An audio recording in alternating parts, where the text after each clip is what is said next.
आप क्या देख रहे हैं कि किन मामलात पर, एक तो जो बजट हम देख रहे हैं मुज़ाकरात हैं वो इनकम्प्लीट हैं, किन शराइत पर आप समझ रहे हैं कि इस वक्त रुकावटें सामने आ रही हैं, और साथ ही साथ ये जो डिले है ये आप समझते हैं कि मज़ीद बढ़ सकता है?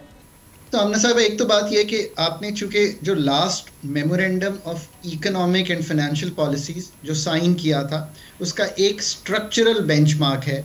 उसमें लिखा है आप इस दफ़ा बजट देंगे 2026 फाइनेंशियल ईयर का, वो होगा फ्रेमवर्क में जो आईएमएफ के साथ तय हुआ है, या फंड का जो हमारे साथ एंगेजमेंट है उसके प्रोग्राम के जो अहदाफ हैं उसके अंदर होगा। सो एक तो ये बात है। सो आपने उनके साथ ये चीज़ें तय करनी है। अब जो सबसे बड़ा हदफ है वो तो होता है एफबीआर का जो total collection for this year and then next year. अभी हमने 12,900 अरब इस दफ़ा रखा था, मैंने तब भी कहा था कि ये ठीक नहीं है। फिर 12,300 हो गया, मेरा ख्याल है कलेक्शन 12,000 अरब के करीब आएगी।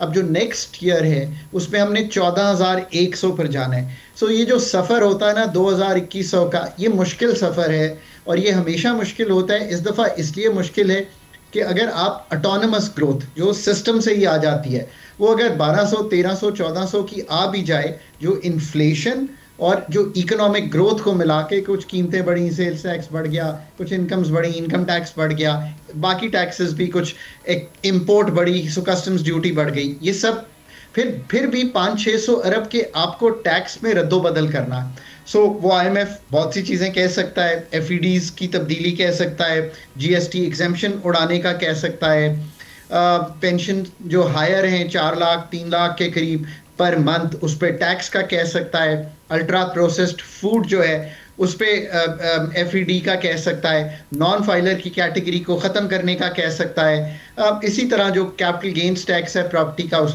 पर कह सकता है। सो कहीं इस पे आई थिंक, अब ये तो कहा नहीं जा सकता एग्जैक्टली कहाँ पे एग्रीमेंट होगा, पर so you have to really come up with this. दूसरा, जो मालियाती खसारा कम करना और जो प्राइमरी खसारा है, एक तो मालियाती होता है जो खर्चा और जो हुकूमत कमाती है, वो एक होता है कि जो उस खर्चे में से आप निकाल दें मार्कअप, वो एक 1.5-2% के दरमियान तय है। तो उस फ्रेमवर्क में ही पूरा बजट बनना है, तो उसमें पीएसडीपी क्या होगा, ये एक इंपॉर्टेंट बात है। सो आई थिंक ये तो है जो इस वक्त तय होके सामने आएगा। लेकिन किन चीज़ों में गुंजाइश आप समझते हैं कि निकल सकती है जिन पे आईएमएफ कुछ शराइत पर रिलीफ दे सकता है गवर्नमेंट को? आई थिंक एक तो बड़ा क्लियर है कि मैन्युफैक्चरिंग पर जो इस वक्त 45% टैक्स है, 29% एक बेसिक टैक्स है, super tax plus welfare funds अगर मैं मिला दूँ, तो आई थिंक उस पर हुकूमत को कन्विंस करना चाहिए और आईएमएफ फोक्स को समझना चाहिए कि अगर 45% पाकिस्तान में मैन्युफैक्चरिंग पे टैक्स हो तो ये कंट्री इंडस्ट्रियलाइज नहीं हो सकती। दूसरा, अगर आमना खटाना पे जो टैक्स है वो 49% हो, Aamna one of the best anchors हैं, वो हाईएस्ट ब्रैकेट में आती हैं, और अगर उन पे 49% टैक्स हो और अगर वो यूएई में जाकर काम करती हैं या मिडल ईस्ट में करती हैं तो वो टैक्स 0% हो जाएगा। सो हम कैसे आमना को कन्विंस करेंगे वो पाकिस्तान रहे?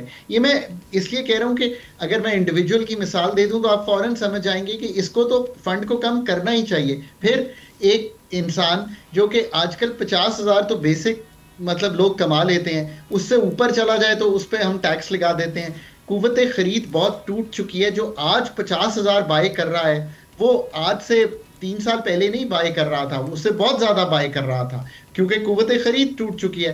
तो इसको 50,000 की पर ईयर 6 लाख लिमिट बनती है, पर मंथ 50,000 बनती है। इसको आई थिंक चेंज करके मैं हूं तो 1 लाख रुपए कर दूं कि 1 लाख तक मुल्क में कोई टैक्स नहीं है, ऐसे कि एक रिलीफ का आंसर भी आ जाएगा लोगों पर। सो आई थिंक ये दो चीजों पे तो जरूर आना चाहिए। जिस चीज पे अगर आप मुझे एक मौका दें तो देखें, अगर आप वाकई चाहते हैं ना कि मुल्क के लिए आप कहीं एक स्ट्रैटेजी पेपर लिख दें डॉक्टर साहब, तो स्ट्रैटेजी पेपर बड़ा क्लियर है। पहले एक्सपेंडिचर का रिफॉर्म हुकूमत को सामने रखना चाहिए ताकि आपको 2100 अरब बढ़ाना ही ना पड़े टैक्स, नंबर 1। नंबर 2, आपको गुड फॉर ग्रोथ रिफॉर्म सामने रखना चाहिए। इसमें एक पूरा टैरिफ रिजीम का रिस्पॉन्स फ्रेमवर्क है, प्लस आप जो एग्रीकल्चर, रियल एस्टेट, रिटेल, इनसे टैक्स नहीं ले रहे, सो मसावी टैक्स का निज़ाम है जिसको वर्टिकल और हॉरिजॉन्टल इक्विटी कहते हैं। और तीसरा, आप कैसे इन्वेस्टमेंट रिजीम जो है पाकिस्तान की उसको बेहतर कर सकते हैं। आई थिंक अगर इस तरह का टैक्स बनाएगा ना पाकिस्तान, तो ये ट्रांसफॉर्मेशनल बजट होगा। अगर इसी तरह जो ऑलरेडी टैक्स्ड हैं उनसे टैक्स लेकर और कोर्ट केसेस को सॉल्व करके ही आगे बढ़ेंगे, तो आई थिंक उतना इफेक्टिवली हम इस स्पेस को जो मिली हुई है यूज नहीं कर पाएंगे। डॉक्टर साहब, आखिर में सिर्फ एक क्वेश्चन शॉर्टली, आपको लगता है कि 10 तक आ जाएगा, बजट प्रेजेंट कर दिया जाएगा इस वक्त मामला था, क्योंकि इसको पार्लियामेंट से भी पास करवाना ज़रूरी है, इस पर ये भी एक अहम इम्तिहान होगा गवर्नमेंट का।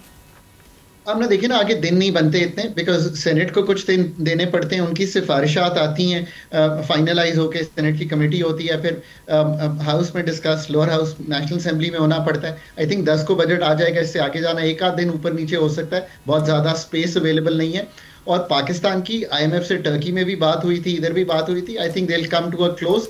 अगर आप MEFP गौर से जाके लोग पढ़ें तो उसमें पाकिस्तान का जो बजट है उसके लार्जली अहदाफ जो हैं वो लिखे हुए हैं, और आई थिंक उसके इर्द गिर्द जो फाइनलाइजेशन है वो होगी। Thank you so much doctor Khaqan Najeeb साहब। सब्सक्राइब करें और बेल दबाएं ताकि कोई खबर रह न जाए।